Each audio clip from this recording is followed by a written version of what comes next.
Dari bagian pembacaan Alkitab ini, Tuhan Allah menginginkan dan merindukan umat yang kudus, yang tidak akan menyimpang dari hukum-hukum Tuhan, dan umat yang tidak mudah lagi menyembah kepada ilah lain.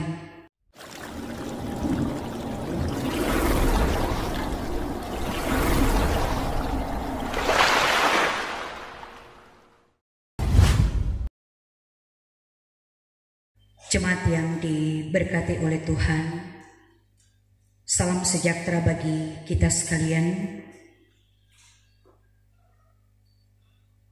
yang cuma karena anugerah Tuhan kita masih ada sampai saat ini, dan kita telah berada di minggu terakhir di bulan Juni, yang tanpa kita sadari mengakhiri bulan Juni ini tentu menikmati perjalanan dengan berbagai hal yang teralami,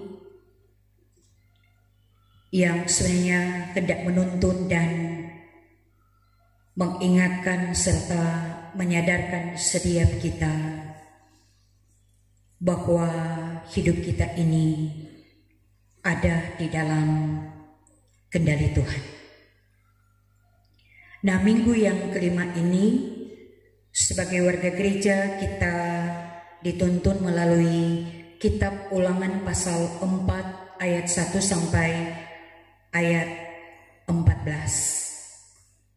dengan tema jadilah umat yang bijaksana dan berakal budi dengan berpegang pada perintah Tuhan.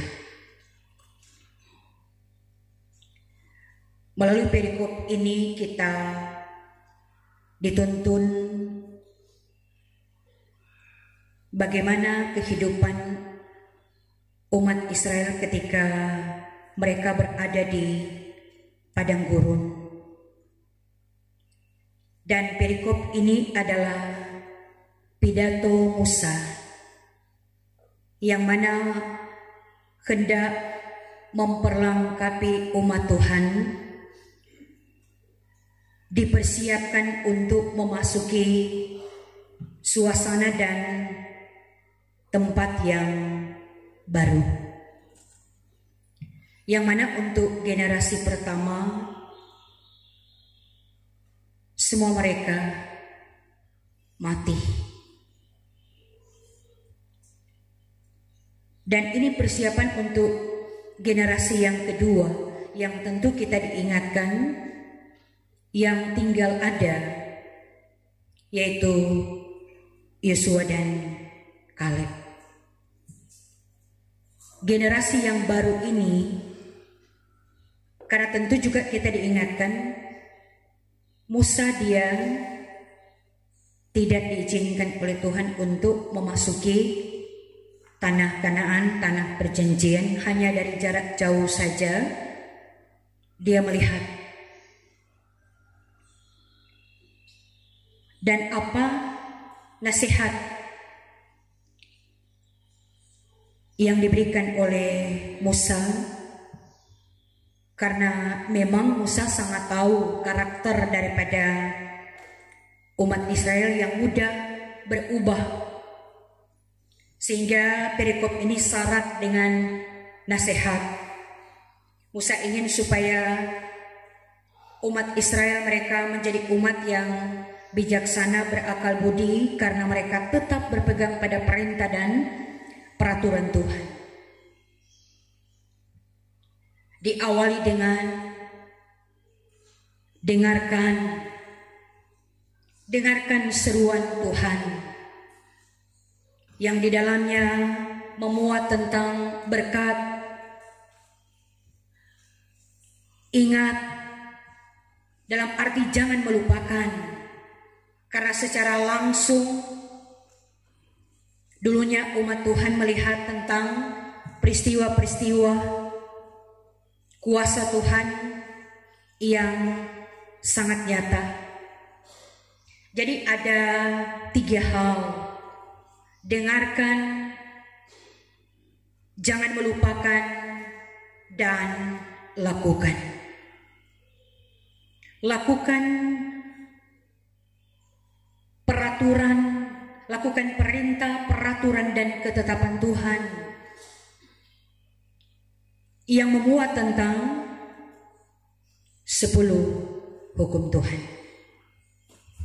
Yang tentunya ini tinggal kembali mengingatkan kita 2 loh batu, 10 hukum itu bagaimana hubungan umat dengan Tuhan dan bagaimana hubungan dengan sesama.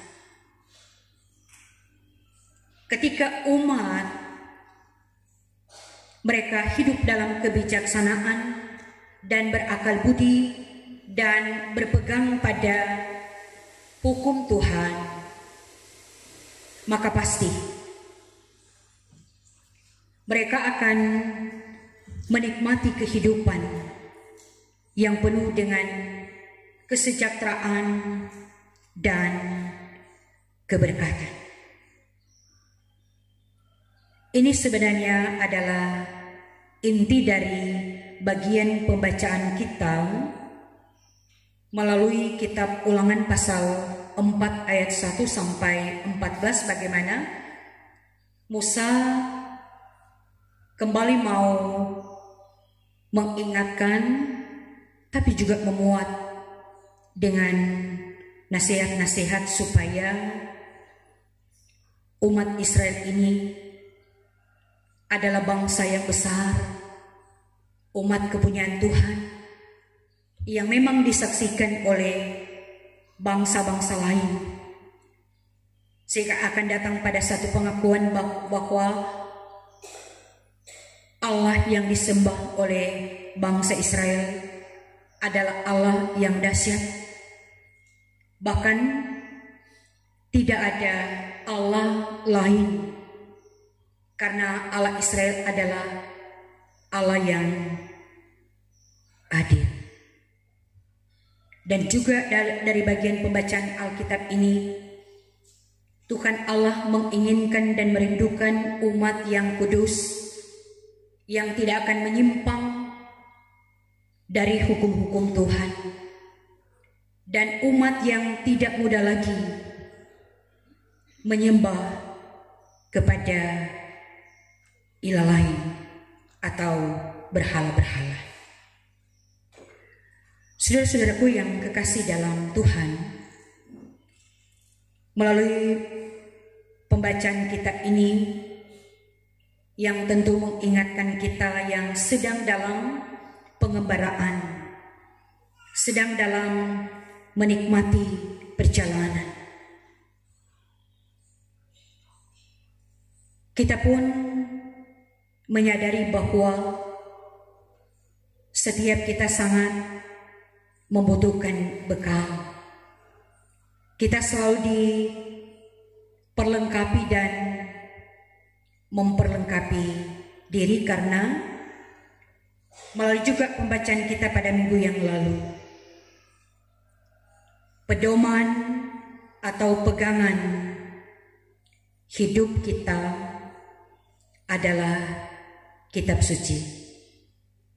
Itulah perintah, peraturan, dan ketetapan Tuhan. Itulah hukum-hukum Tuhan yang sebenarnya harus membagari kehidupan ini. Dan kalau juga Tuhan menginginkan umatnya harus dalam kebijaksanaan dan berakal budi, maka demikian pun bagi setiap kita yang sekarang ini kita disebut sebagai Israel baru. Dan setiap kita memang menyadari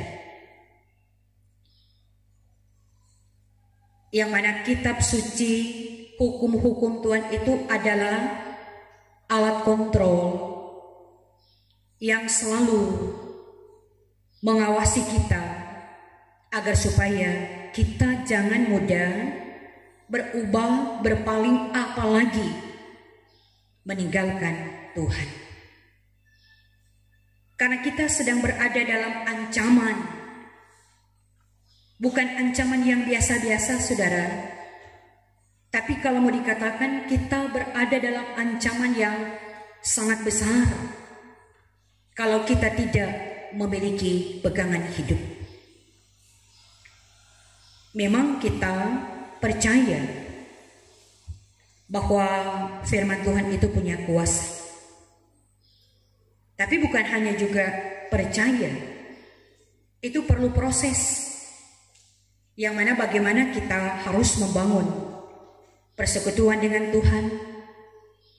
Dan pasti kita akan wujud nyatakan juga dengan persekutuan atau relasi dengan orang lain. Kita sangat membutuhkan juga hukum-hukum Tuhan, agar supaya kita menjadi umat yang bijaksana dan berakal budi. Kembali lagi, kita berada dalam ancaman yang besar. Karena seiring dengan kemajuan yang ada, orang merasa pintar, orang merasa hebat, orang merasa jago, sehingga kuasa firman ini seolah-olah diabaikan. Yang sebenarnya bagi kita sebagai orang percaya, ketika kita mengabaikan hukum-hukumnya, tanda kita mengabaikan Tuhan di dalam kehidupan ini. Kita memang berada di tengah-tengah dunia yang menawarkan dengan berbagai hal yang tanpa kita sadari, kita mudah untuk memikirkan diri sendiri. Kita mudah untuk ingin hidup dalam kenikmatan. Dan begitu banyak orang dikuasai untuk mengejar dan mengejar dalam rangka nafsu.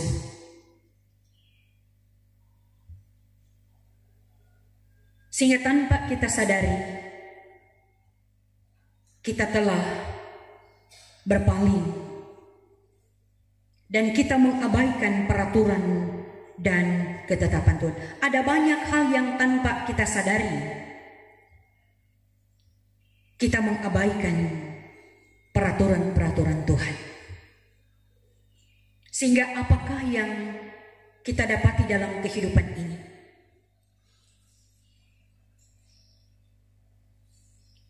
Jadi kalau mau dibilang juga, sekalipun sulit untuk diterima, kurangnya orang sekarang ini dalam kebijaksanaan dan berakal budi. Karena hidup ini telah dikuasai oleh nafsu.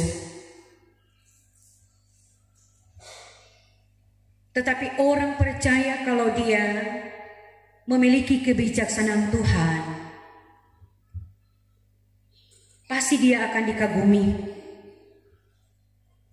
dan sangat bermakna dan berkualitas akan hidup ini. Karena apa yang dilihat, karakter dan cara hidup,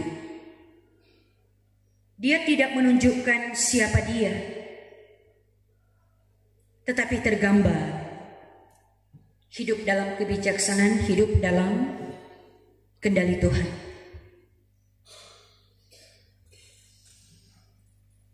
Karena orang yang bijaksana dan berakal budi menurut kehendak Tuhan berbeda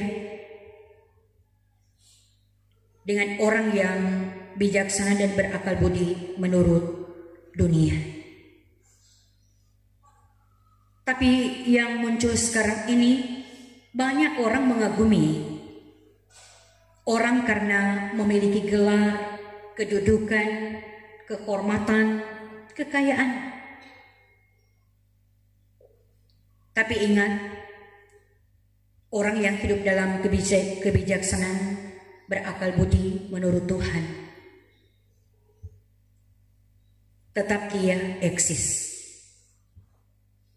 Dan dia sangat menghargai hidup adalah pemberian Tuhan dan hidup harus dimaknai. Dalam hidup ini, setiap kita sangat membutuhkan Tuhan. Dan sebagai orang percaya, jadikanlah kitab suci, hukum-hukum Tuhan untuk senantiasa menjadi alat kontrol dalam kehidupan ini. Sehingga kita sadar ketika pikiran, ucapan, dan tindakan kita telah menyimpang karena kita bergaul dengan Tuhan melalui doa, firman, dan pujian. Firman yang mengubah hidup kita. Firman yang menuntun hidup kita. Olehnya apa yang kita butuhkan di tengah era yang semakin modern ini, di era digital ini. Sebagai keluarga-keluarga Kristen, kita sangat membutuhkan Tuhan, firman-Nya, ketetapan peraturan dan hukum-hukumnya. Yang mana bagi kita sebagai warga gereja Masih Minahasa, pengajaran Tuhan itu kita dapati lewat persekutuan keluarga, persekutuan berjemaat, dan persekutuan-persekutuan yang ada di aras kolom kategoria, ibadah-ibadah lainnya, yang sebenarnya itu untuk menempa kita, mengasah kita, mendidik, mengubah kehidupan kita, tapi juga membuat kita semakin teguh.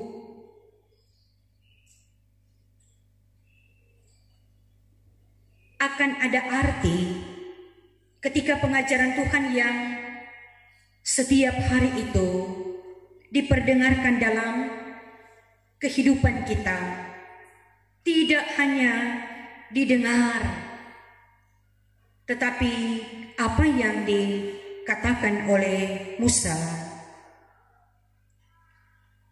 dengarlah, ingatlah, dan lakukanlah. Ketiga hal ini ketika ada dalam kehidupan kita, kita pasti akan ada dalam kebijaksanaan dan berakal budi Tuhan. Di luar Tuhan, ya akan juga terlihat bagaimana karakter kita, gaya hidup kita, cara hidup kita, yang sebenarnya mengaku orang percaya tetapi tidak menunjukkan dan menampakkan bagaimana gaya hidup orang percaya. Dan ini memang sangat menjadi hati. Ada banyak ungkapan-ungkapan orang percaya, setia beribadah, setia berdoa, setia membaca firman, tetapi hidupnya tidak selaras. Ada banyak cara yang ditunjukkan, tetapi kembali lagi, kalau hidup dalam kebijaksanaan dan berakal budi, apa saja, kehadiran kita saja, itu sangat punya nilai yang sangat berharga di mana kita pergi dan berada. Nah tentu saya dan saudara kita semua ingin berkat Tuhan. Banyak juga hal-hal yang nyata Tuhan perlihatkan kepada kita. Tuhan ingin kita hidup, Tuhan ingin kita diberkati. Yang terpenting jangan mudah mata, telinga, hati kita untuk nafsu atau dikotori, sehingga kita memudah lagi untuk berpaling karena adanya berhala-berhala modern yang membuat kita nikmat sesaat tetapi membawa kebinasaan. Jadi marilah kesempatan yang Tuhan beri, kita semakin bangun persekutuan dengan Tuhan, sehingga pasti setiap kita menyadari ketika firman ini setiap hari kita baca, kita renungkan, hidup kita semakin hari semakin dibaharui oleh Tuhan. Kita akan rasa nikmat bersama dengan Tuhan, nikmat juga bersama dengan orang lain.